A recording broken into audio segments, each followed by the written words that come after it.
This is the Rebel Call channel. Welcome to today's show. Hurricane Helene has now resulted in more than 215 deaths as of me recording this, and many more people are still missing. And of course, I want to send my prayers to anybody who's affected by this. And of course, we all know, if you've been paying attention to my content over the years, that this is coming for all of us. Unless, of course, we raise awareness about what's really going on and we actually can do something to stop it from happening. And you know what I'm referencing in regards to the climate. No. Not the narrative that they're telling you about the climate. The fact that our government has patented weather modification going back 100 years plus. And now we're seeing the effects of weather modification, which was supposed to be designed, of course, to be used as a weapon in war against other countries. But the reality is that if you haven't been paying attention, the war has been waged around the world. And the war that's been waged is governments versus civilians. And of course, with all of this chaos that's going on now with Hurricane Helene and all the devastation, the main thing the government wants to focus on and push through the news is that there's a lot of misinformation out there. Of course, as people's lives are completely destroyed, as people are dead, as people can't be found, and of course, as people can't feed their own children, the government's main concern is the spread of misinformation. And that's because they don't want you to figure out what's going on. And one of the stories that's out there is about FEMA confiscating donations that are being given to Hurricane Helene victims. The other stories that are out there, and these are being verified because people are recording these things on their phones and putting them up on their TikToks and on their Twitters and on their Instagram accounts and on their YouTube accounts. And they're showing that they're trying to get close to people affected and bring them water, bring them gasoline in case they have a generator, bring them food, bring them baby formula. What's happening when they're trying to do this? Well, FEMA is preventing the civilians from helping one another, because obviously in events like this that actually occur, people start becoming human again. And they start forgetting about all of the division that the government is causing based on politics, which is all done by design, making the left hate the right and the right hate the left. And people start acting like humans again. And people's main priority is to get people food and water. But who's in the way from them doing that? Who is stopping and preventing them from doing that? Well, of course, FEMA is, right? The people who are supposed to be there helping. And they've even put out an alert saying due to disaster efforts, GA aircraft may not land without prior approval because they don't want people flying, if they own helicopters or private jets, anybody who may have money who may want to help the best they can by getting food and water to people. Well, they don't want you to intervene in this. This is the government's got it from here. And of course, let's start with some of the main points here, okay? Because many people out there who are posting things are saying that they're literally being blocked and they're having items confiscated. So the media has come out and aired some of this, and of course, including the governor, Freemason Bill Lee, talking about misinformation spreading, and the government's got it under control. Because why would the government need the civilians to help one another out?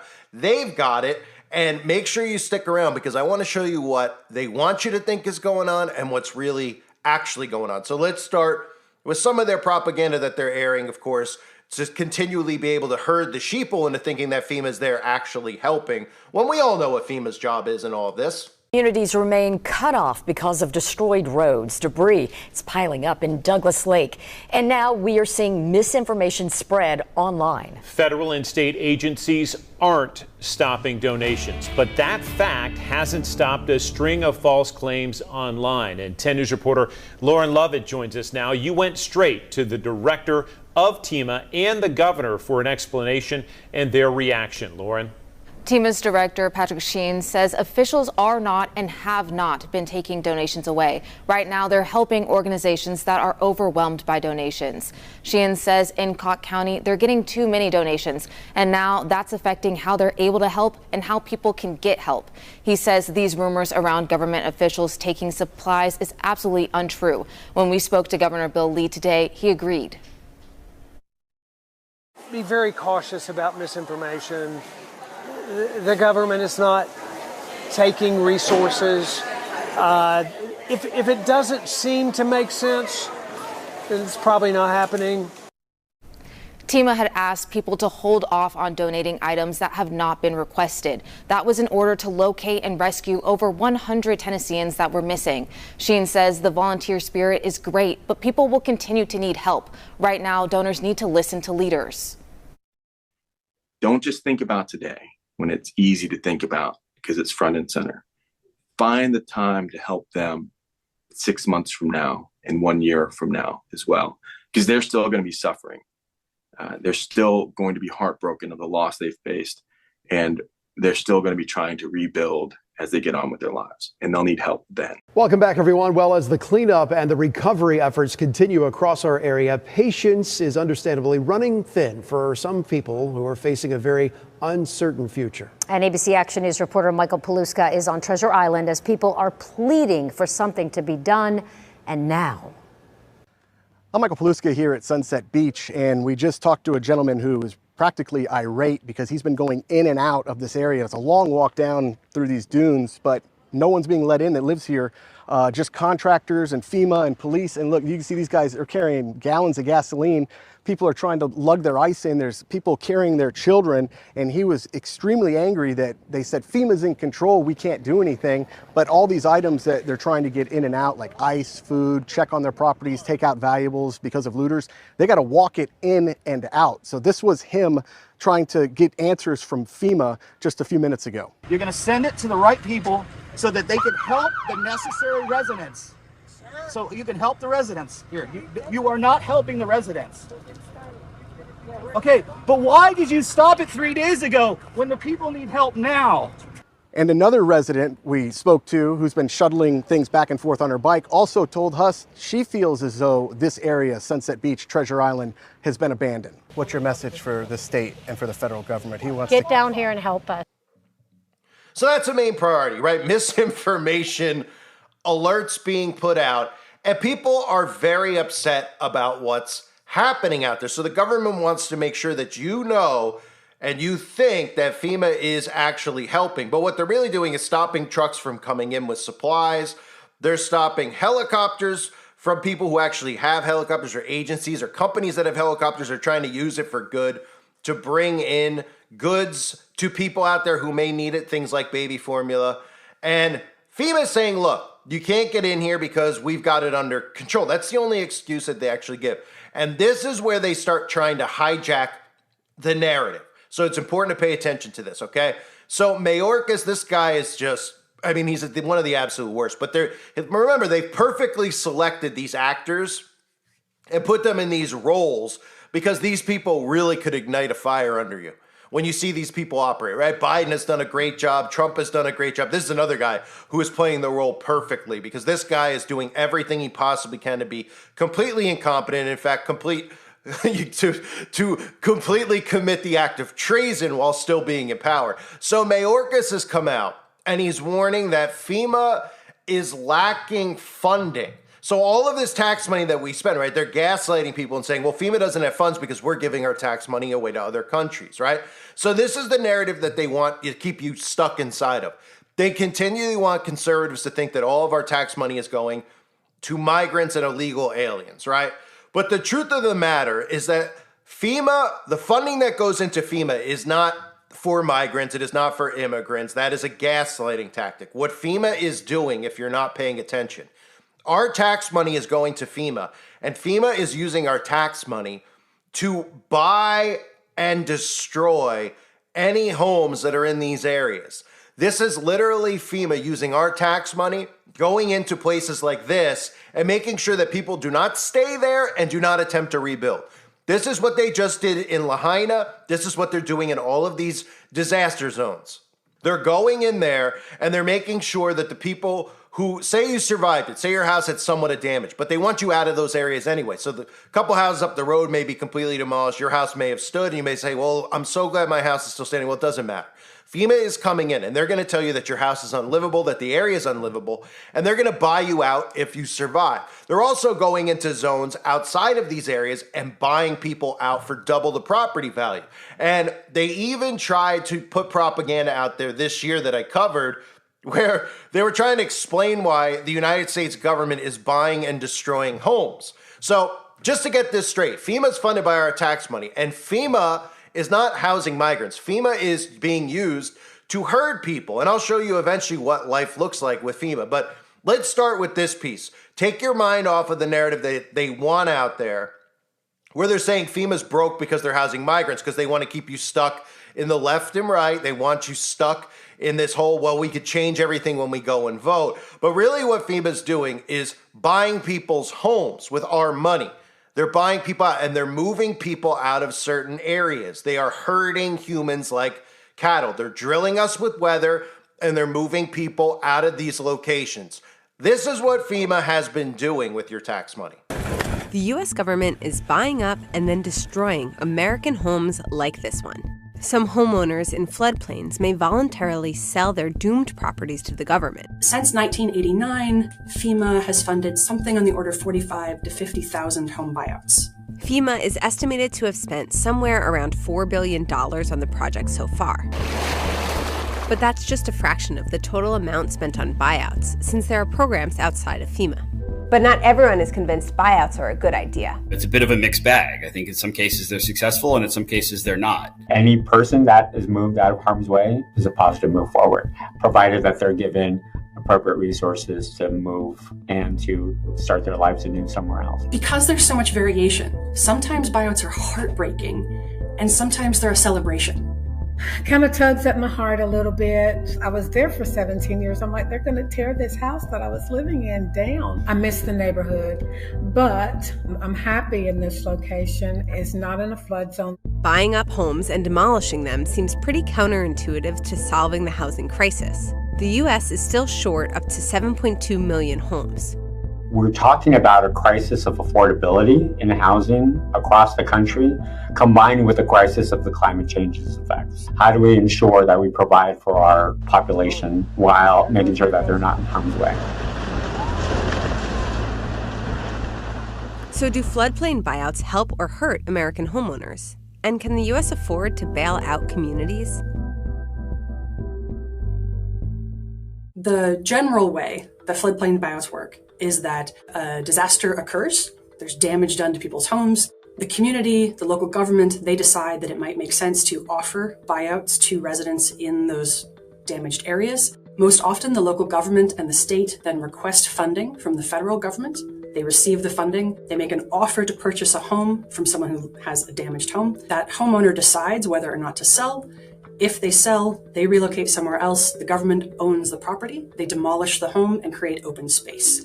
And there are almost infinite variations at every single one of those stages I just described, but that's the really general process. These homes are often located in the floodplain, or an area that is deemed likely to flood.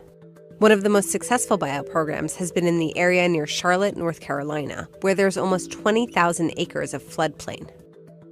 Over 475 homes have been purchased since 1999, relocating over 785 families and businesses outside of the floodplain.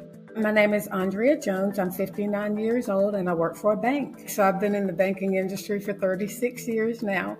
And I moved here to start that job and I stayed.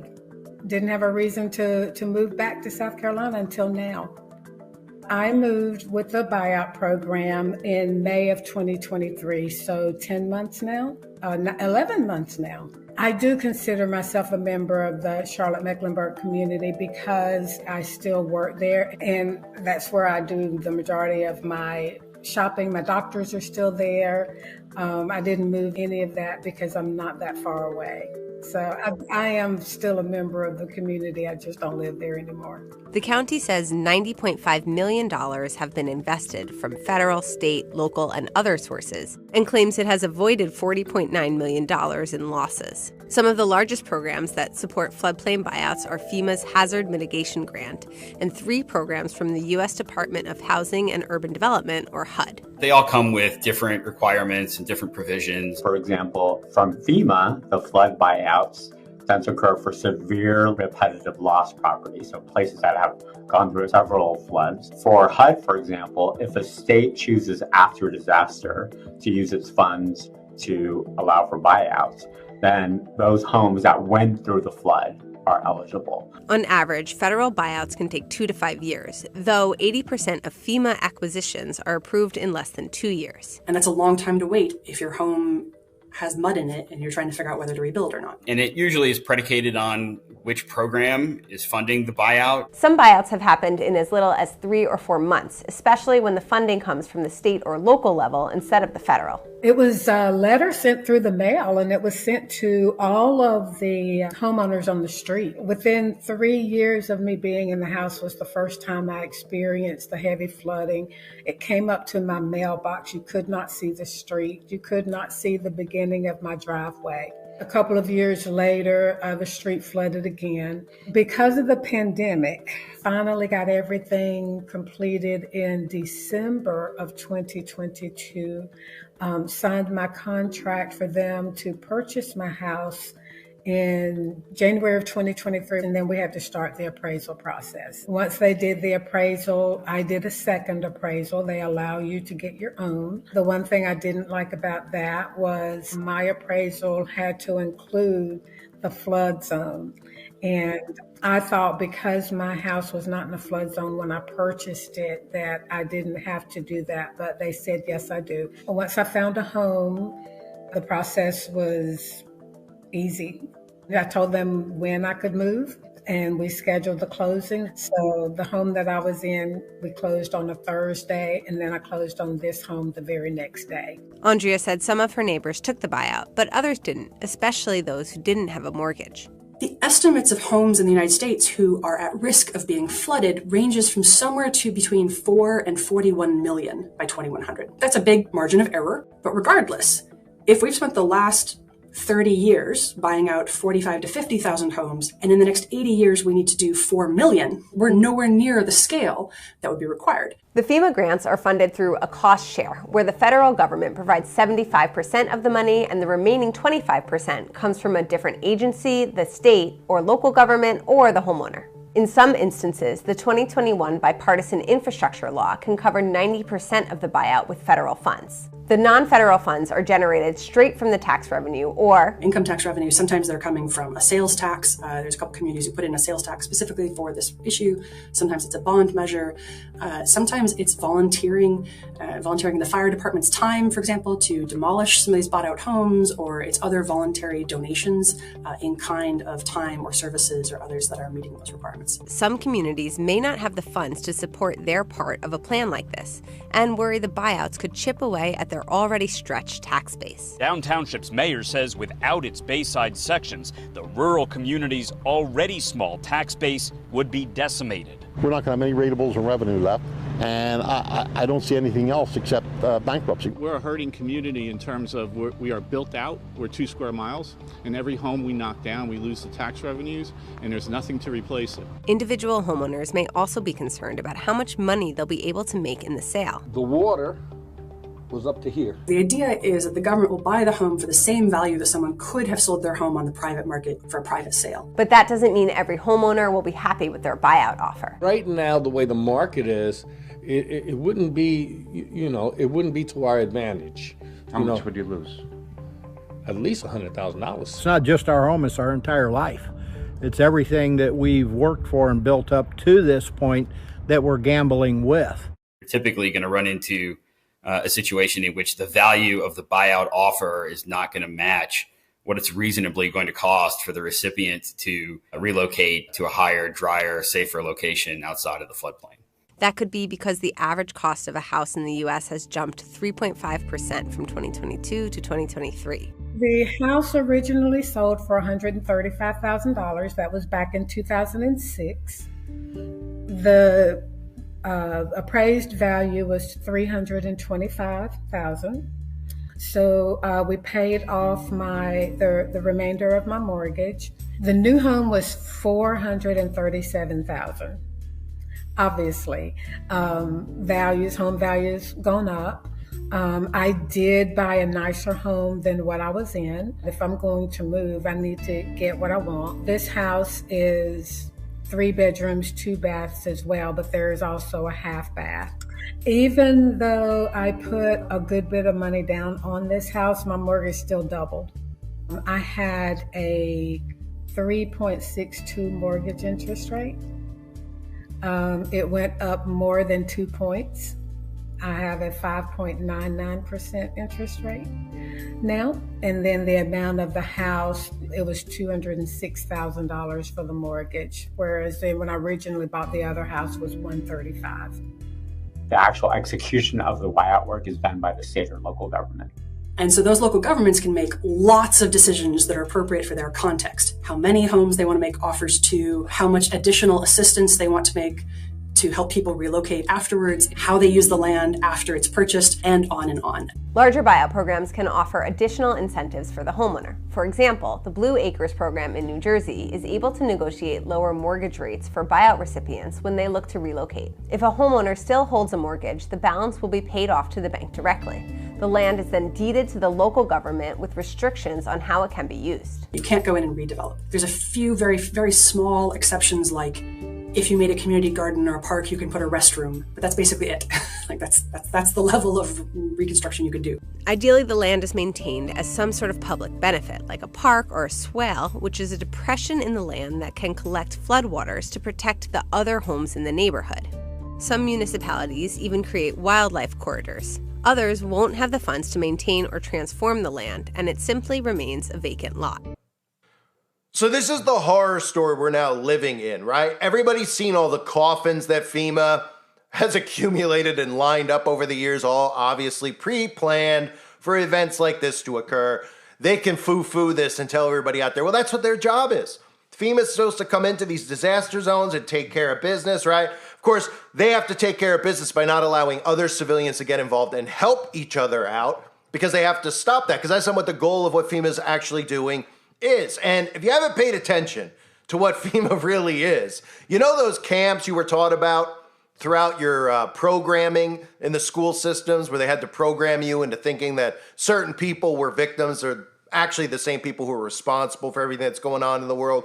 Remember all the programming? We saw these camps? Well, isn't it crazy that FEMA is responsible for putting all these camps in place after, of course, the government themselves wipes out certain areas? So they wipe out Lahaina, and FEMA goes there, and instead of helping people rebuild, they say, well, this is a disaster zone. You can't come near any of this land. But look, we set up housing for you. It all looks identical. We even named the roads little dystopian names so that you feel like you're living in Pleasantville. And of course, people are left with no choice. They get their homes wiped out, and they have nowhere to go. But FEMA comes in and builds these little prisons for them and tells them it's temporary housing. But does that end up being temporary housing? Well, of course not, because you never hear on the news after the fact that the people who got wiped out of their homes were never able to go back there and rebuild, that they're now living permanently in these camps. And we're supposed to smile as they put us in these FEMA prisons. Look at this. I'm Giacomo Luca in Gridley. It's a project 2.5 months in the making, but now FEMA is putting the finishing touches on a community for 400 families that will house campfire survivors. FEMA crews have cleared the 72-acre site, running underground electric, sewer, water, and paved roads in a project costing in the tens of millions, building essentially an entire neighborhood in just 2.5 months. Survivors will live in these 1 to 4 bedroom housing units that look like this. 300 have already been placed. They'll come fully furnished and will look similar to this inside. FEMA's project manager says crews have exceeded expectations because they know just how important it is. They're not walking between trailers. They're running from trailer to trailer to jump on the next project. You know, and that to me is pretty amazing to watch that kind of enthusiasm to help get the project finished on that pace. For the past 8 months, we've told you stories of those who have lost their homes in the wildfire and have since been living in hotels, shelters, or with family and friends. The first family will move in this afternoon and a majority over the rest of this weekend. Meanwhile, crews are ready to bring in the final 100 units to complete this project. Well, Hurricane Laura is what happened to my house. It tore my whole roof off, or it looks like it did, and windows busted out, and water standing in my house got all wet. It's just horrible. All my appliances, furniture, everything was soaked, so it was no good. So I called FEMA to see if they could help me. And they did. They brought me a trailer. I was living from house to house, kinfolk to kinfolk to kinfolk, or friend to friend to friend, jumping from house to house, and I was so glad to get in. And once I got FEMA on the phone, I asked them, could I put the trailer on my property? Because I wanted to be home. There's no place like home. So they did. They agreed to that, and they put the FEMA trailer right here on my property. I'm home. All my family lives around here. My friends live here. It's very convenient. And I'm just thankful to FEMA for allowing me to put it on my property.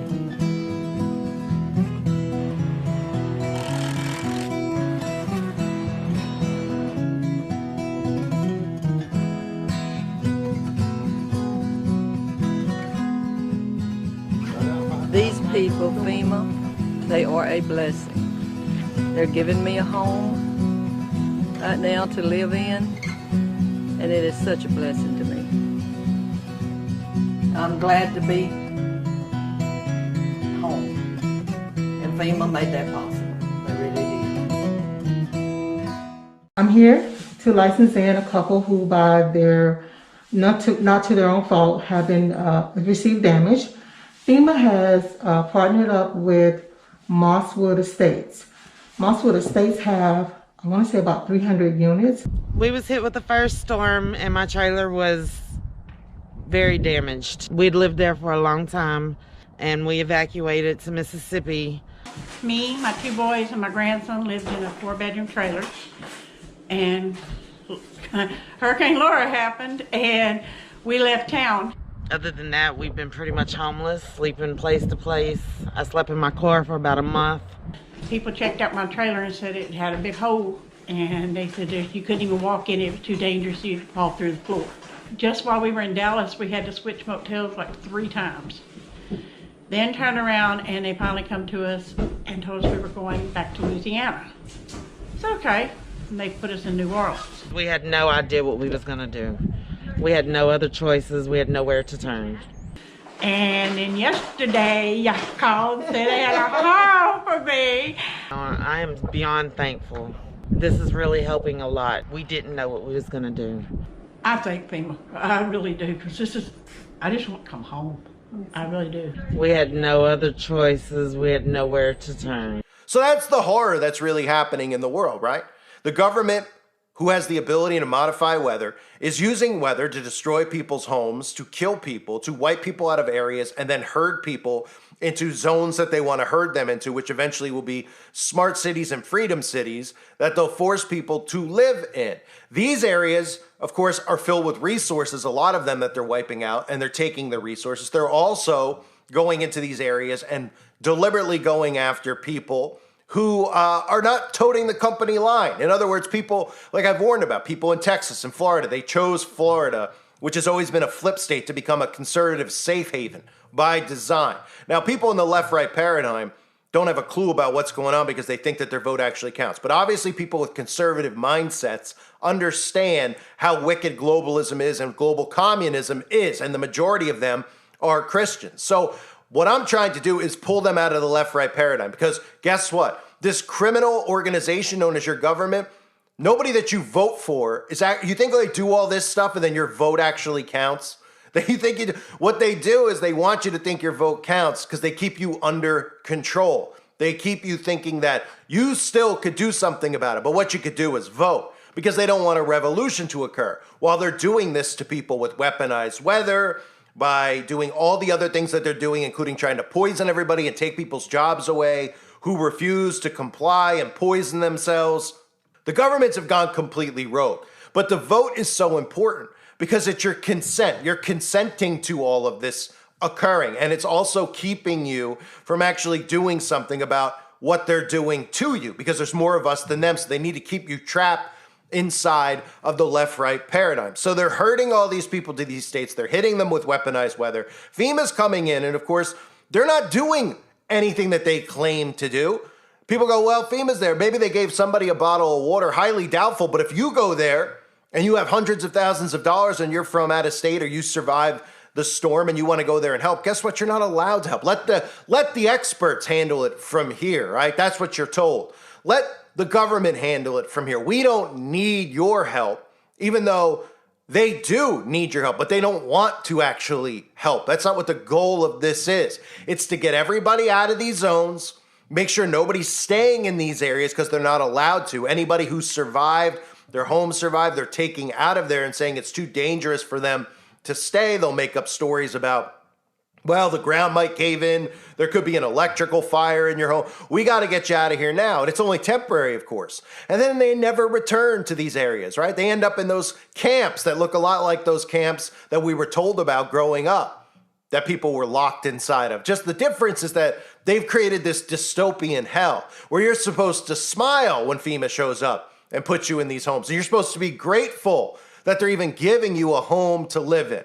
And then they have everybody just distracted by the notion that FEMA's broke all of a sudden. With the amount of tax money that we all spend, FEMA's completely broke, right? And this just gaslights people more and more into wanting to go consent with their vote because they're thinking to themselves, we can't have this. Trump will stop this.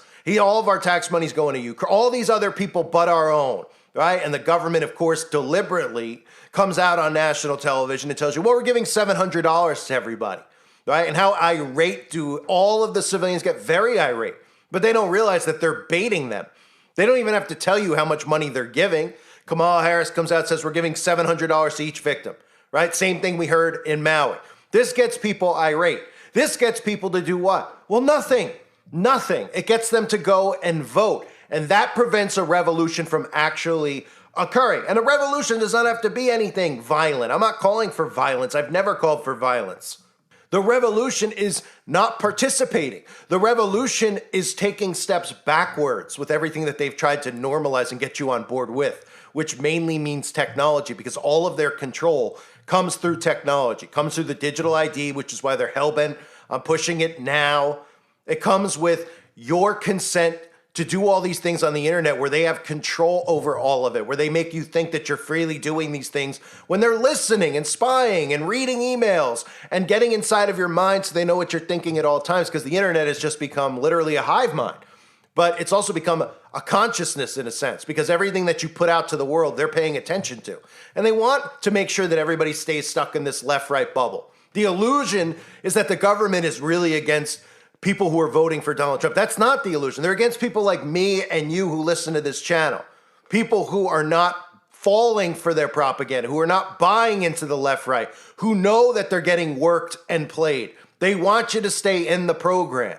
So anybody out there that's tweeting about Trump, they're like, oh, I'm dangerous. I'm tweeting positive Trump stuff. I'm tweeting that Trump's going to come in and he's going to fix FEMA and the FBI and the CIA. That's fine by them. That's the narrative they want you to think. They want you to think that this all gets solved with a vote. And then, of course, when the vote comes, they're going to tell you that the election was rigged because they're going to put some propaganda out there about some county with dead voters or illegal immigrants voting. And then they could push the digital ID on you and convince conservatives that the digital ID will stop that from happening in the future. That's how this whole machine works. This whole entire machine. It's a corrupt machine. Everybody out there should be able to see it from FEMA. But they don't want to get past the fact that all they have to do is go and vote and they can fix this. Because it's too much for them to actually comprehend that the government has completely turned on the civilians, the conservatives and the Democrats. Events like this you would think would bring people together to get away from political ideologies, and they use these events to continue the divide. All the stories out there that are out there now are about, well, now, FEMA doesn't want to help conservatives. That's what's going on. FEMA doesn't want to help them because they're conservative states, which plays into what I talked about with conservative and Democrat states. It's coming. You could feel it. Do you see that narrative out there? Wait a minute. Conservative states got hit with these storms. They don't tell you about weaponized weather, of course, and they say, well, they got hit with these storms. It's all organic. And why isn't the government helping the conservatives out? Those are the narratives that they want in place, not the narrative, which you'll never hear from the alt-right media, of weaponized weather, how this is deliberate and strategic. These are deliberate hits, direct hits. And then how, of course, eventually the plan is to get conservatives to live in conservative states and Democrats to sit in Democrat states. And the conservatives are going to continue to get hit with this until they realize that geoengineering and weaponized weather is a real thing. It's silent weapons for quiet wars. And there's one going on right now. And they want you to think that the war going on is between you and your Democrat neighbor up the road or your Republican neighbor down the street. That's the war they want you to think that's going on, this civil war. But they're the ones who have manufactured this order out of chaos. They are using weather against the civilians. They don't want you to know it. And the alt-right media will gatekeep for it. That's why when stories like this come out about FEMA, it still plays into the left-right, right? FEMA's not letting people get in there with goods because FEMA hates conservative states, and these are red states. That's it. That's where the narrative stops. And then they go, well, FEMA doesn't have any money because they're giving it to illegals, and they feed it, feed it, feed it. Instead of going, you know what? Let's stop feeding this machine. As civilians, let's stop participating in their game.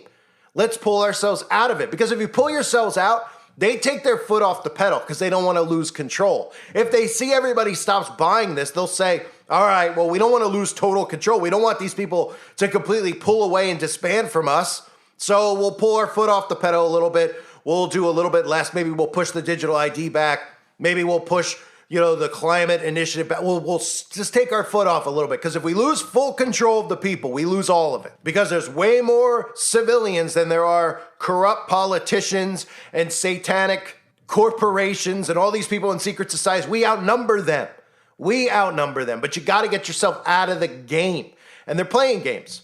Okay? And what people need to know about the FEMA money is not that the FEMA money is housing immigrants. The FEMA money is being used for land grabs to buy people out of these zones.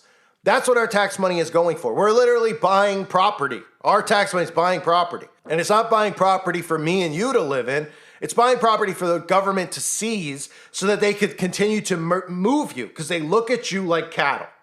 They look at all of us like sheep on a farm, and they're the herders, and they're moving us where they want to move us strategically. I thank everybody for being here. I hope you're all doing well. Prayers for everybody affected.